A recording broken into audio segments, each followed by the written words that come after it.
Hi everyone, it's Nishti here, specialist dietitian for children and parents. I went to an allergy pediatric conference on Tuesday the 20th and someone said, give me your 3 main learning points, and I thought that is really a good idea. I didn't think of that. So I'll give you what I learned, some pointers that might help you. And if you have any questions, feel free to comment below. I love to attend conferences because I get to meet other dietitians, which is lovely, and learn, and I love to learn. Gosh, I just love to learn. And I did learn some. Some of it was a bit repetitive, but I did, of course, learn something. So the one thing that I really took away from it was there was a dietitian who talked about, all the ladders we have. So the milk ladder, if your child has calcium protein allergy, the egg ladder if your child has egg allergy, the soya ladder if your child has soya allergy. And they are used because they are step-by-step approach to reintroducing the allergen back into your child's diet. They're great, they're useful, but when are we pushing it too much, and when do we actually need to just pause and perhaps leave it a bit longer before we try again? And this talk was really thought-provoking, and I couldn't help to think about this child that I saw when I worked in Norwich, a little boy, 4.5 years old. I'll never forget him because he was covered in eczema, and he came to clinic and he had been told to, continue the milk ladder, keep exposing, all of that. His bowels were fine, so he had no diarrhea, no constipation, but it was just his skin, and his skin was really it was quite severe eczema. So I asked parents, and he was on step 4 of the milk ladder then. I advised parents to go completely dairy free, and they were completely shocked with that, because they had been told, or they told me that they had been told to continue the, exposing your child to the milk ladder. And we always say that if your child can tolerate step 1 or 2 or 3 or whatever it is, always keep it in their diet. Don't eliminate it completely. But eczema, food doesn't cause eczema, but it can aggravate eczema.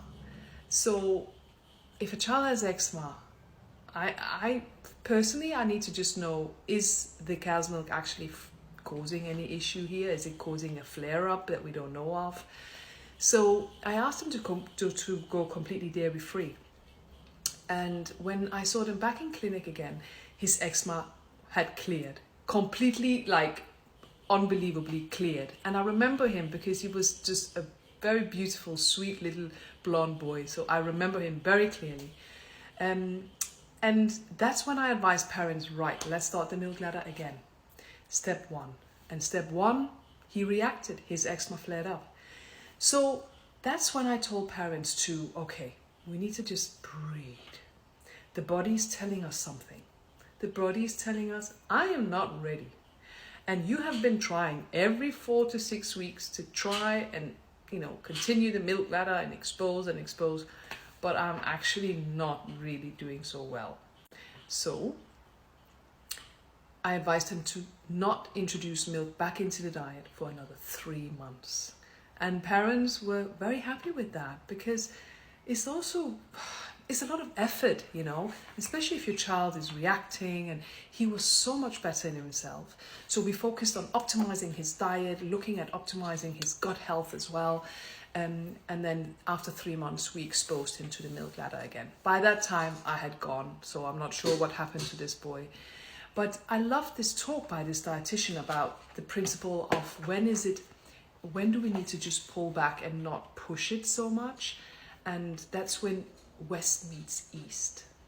That's when we have the science, and yes, we need to start a child on the milk ladder, and yes, we need to progress, but we also need to breathe and really listen to what the body has to say. So when is it enough to keep pushing? That's the question.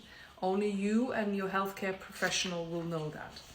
So that was one thing. And then the other thing is, when you have a product that says it's vegan and it has the vegan logo, don't necessarily think that it's safe for your child if they have a milk allergy or egg allergy.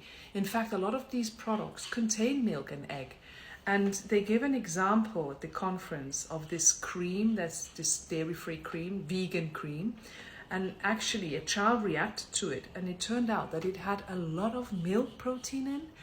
And I'm quite, taken back by that, because even as a vegan, I'm sure you don't want any of your products to be contaminated with milk or egg, but particularly not if your child has an allergy. So, we need some better regulations around food labeling for sure, not just for the vegan logo, but also for the may contain statement that is still very vague and it doesn't really do much. So those were my two main take-home messages, not three. I can only give you two. The rest are just,